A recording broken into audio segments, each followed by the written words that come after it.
District y'Isingiro kahereza UPDF umurimo gwo kombeka amarwariro mu kaga meza 5 nyuma kandi umurimo gwo gukozurwe Abeebembezi bahikana hakusima. The size of the wall is actually beyond what is written in the book. Abo kubita fareri yakoze ise inchi 10. Hati inchi 10 that is 250. So washikano za kureba ikisika. Natural umuntu atarashomera engineering we nakoresa echo kugira ngo the bigger the size the stronger and hati ahane kiba cyakora. Okusima kukwirwe bwo mujwekero wa president mukuru w'entebe ya 5 disi n'Abeebembezi abandi babiri nibarambura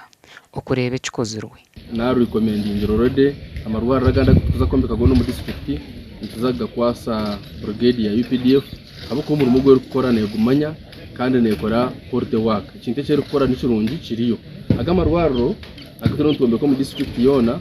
n'kigenderwa kikuru munonga cyo kugira ngo turaga heze abantu za kubahereza abashaho barukumara tubahereza bazarusaba kumara kandi tureke ntwateka ho n'ibitanda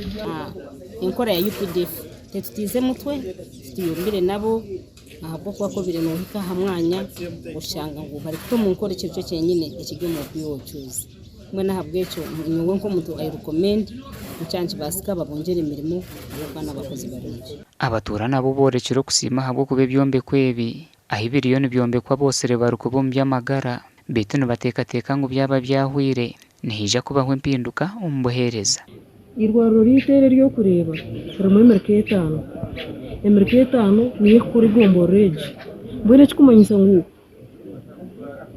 population eri yo mu Rwanda ugera yone nekoze saka karwaro ka kwingana busha noshanga abantu haba byamirine kuba kutwongeraho kuba tuburi kabireri